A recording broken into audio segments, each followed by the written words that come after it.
प्रिय साथियों, मैं एन के मिश्रा, अभियान एकेडमी का डायरेक्टर आप लोगों को संबोधित कर रहा हूं। संबोधन आईआईबीएफ के द्वारा डेब्ट रिकवरी एजेंट, जिसे ऋण वसूली अभिकर्ता बोलते हैं, उसके संबंध में है। मैं सबसे पहले ये बतलाऊंगा कि आखिरकार यह डेब्ट रिकवरी एजेंट की ट्रेनिंग क्यों होती है, उसका कारण क्या है और इतना फॉलो अप क्यों होता है। तो सबसे पहले मैं ये बतलाऊं कि बहुत पहले, मतलब आज से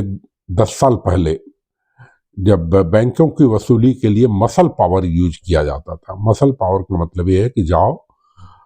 पकड़ के लाओ, वसूल करके लाओ, किसी भी ढंग से लाओ, चाहे गाड़ी बेच के लाओ, चाहे वो जो बारवर है उसको पिटाई करके लाओ, चाहे कैसे भी हो, पैसा लेके आओ।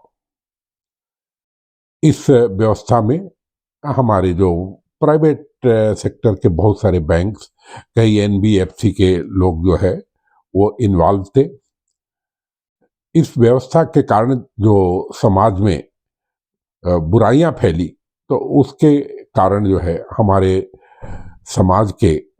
जो स्वयंसेवी संस्थाएं हैं वो सुप्रीम कोर्ट में उन्होंने केस दायर किया कि यदि बैंक वाले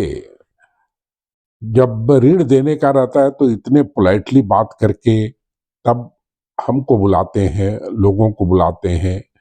उनकी शर्तों को पूरा कराते हैं,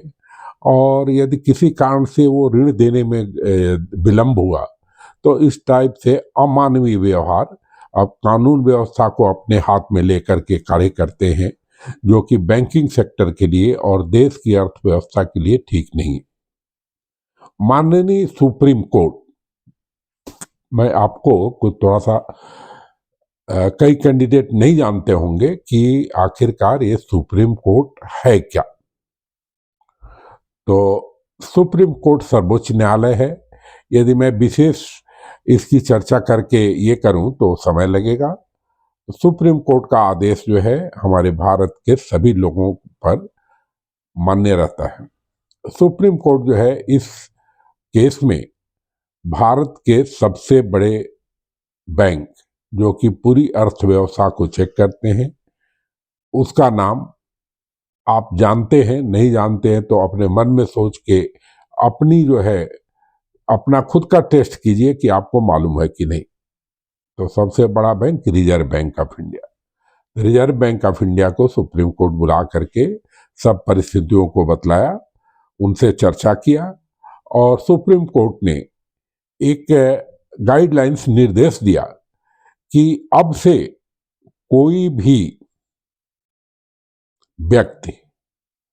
किसी भी बैंकिंग या फाइनेंशियल इंस्टीट्यूशंस के ऋण के कलेक्शन या ऋण के वसूली के लिए जाएगा तो उसको एक अनिवार्य रूप से कोर्स करना अनिवार्य होगा, जिसमें कि बैंकों के द्वारा, नॉन बैंकिंग फाइनेंस इंस्टीट्यूशन के द्वारा किन शर्तों पर ऋण दिया जाता है, किन किन योजनाओं में ऋण दिया जाता है, उसके जो है रूल्स क्या है, क्या सिक्योरिटी ली जाती है, ऋण नहीं अदा करने पर क्या क्या नियम लागू होते हैं, और देश के अंदर क्या क्या नियम है कि किसी ऋण को वसूल किया जाए, उसकी पूरी जानकारी दी जाए। प्लस जो है उस व्यक्ति का आचरण अच्छा रहे, उसका जो है केवाईसी पूरा किया जाए, और फिर जो है पुलिस वेरिफिकेशन किया जाए, उसके बाद जो है उसको ऋण वसूली के लिए दिया जाए। अब रही बात ये कि इसके लिए जो है जो एक कोर्स बनाया गया, तो उसमें जो है सबको 100 आवर्स की ट्रेनिंग लेना अनिवार्य था, मगर बाद में जो ग्रेजुएट्स हैं उनको 50 आवर्स की ट्रेनिंग किया। इस ट्रेनिंग के लिए अब रिजर्व बैंक जो है काफी चिंतित रहा कि हम कैसे